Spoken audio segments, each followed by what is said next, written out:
génération consciente. Vous êtes tous des leaders et chacun doit et peut jouer son rôle. Voici le thème de cette semaine.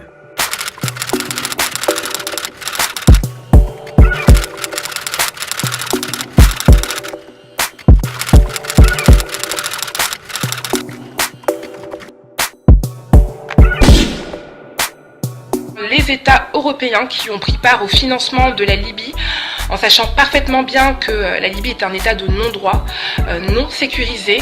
Et ce qu'il faut savoir derrière, c'est qu'une politique restrictive fait augmenter le coût de l'immigration, favorisant tout simplement le marché des trafiquants et des passeurs. C'est clair, c'est une vérité générale, comme 1 + 1 = 2, que elle est le pivot de tout ce qui se passe. Mais sachez-le, chaque peuple, au moins la majorité des peuples de ce monde, ont été colonisés, mais ont appris de leurs erreurs. Apprenons des nôtres. Je mettrais aussi dans ce box nos hommes d'affaires africains qui préfèrent de l'importation au lieu de créer des industries en Afrique pour pouvoir développer notre pays et créer des emplois.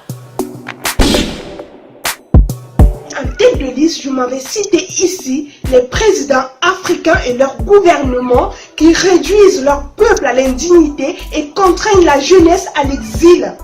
Cher beau président, n'as-tu pas envie de voir ton pays prospère?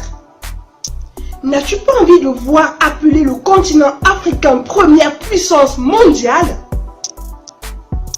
N'as-tu pas envie de frapper le poing sur la table et de dire non, je n'ai plus envie de voir mes enfants humiliés par les autres, je n'ai plus envie de voir mes enfants mourir dans le désert et dans la mer? Les dirigeants africains ont été des pions, les dirigeants africains persistent à rester des pions. Nous ne pouvons pas connaître la stratégie de l'ennemi pour nous déstabiliser et ne rien faire pour contrecarrer ses plans. La première fois, c'est de l'ignorance. La deuxième fois, c'est de la naïveté. La troisième fois, c'est de la bêtise.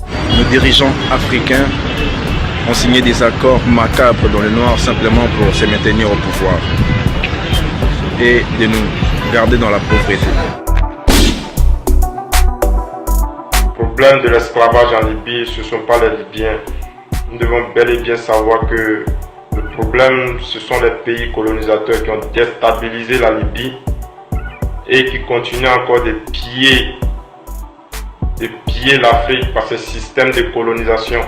Nous devons savoir que l'Afrique n'est pas indépendante. L'Afrique est un pays dépendant, dépend de l'Occident, dépend de ses colonisateurs. C'est soi-disant chefs d'État qui aident ces pays colonisateurs-là à piller l'Afrique, à rendre l'Afrique plus pauvre.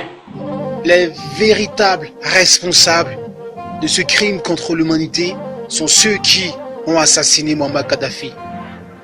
Parce qu'il faudrait qu'on se rappelle cela, Muammar Kadhafi avait prévenu le monde entier que si on l'assassinait, si on le tuait, l'Occident aura du mal à limiter les flux migratoires en direction des pays occidentaux. La raison pour laquelle nous, Africains, nous sommes encore sous les chaînes au XXIe siècle, c'est parce que nous avons fui devant nos responsabilités. Moi qui te parle, j'ai fui devant mes responsabilités. Toi qui me regardes, tu as probablement fui devant tes responsabilités. Il faut que l'institution panafricaine, supranationale, qui est censée nous représenter, à savoir l'Union africaine, travaille pour nous les Africains. Je pense qu'au jour d'aujourd'hui, il faut vraiment se mettre en cause, demander à ce que nos médias prennent le problème en main. Parce qu'il n'est pas normal que ce soit un média étranger, qui plus est un média colonial, des gens qui nous ont déportés, qui nous ont mis en esclavage, qui viennent aujourd'hui, et c'est d'ailleurs très curieux, relever ce problème et dire que ce problème existe en fait. C'est vrai, nous sommes pauvres, mais il faut rester fiers.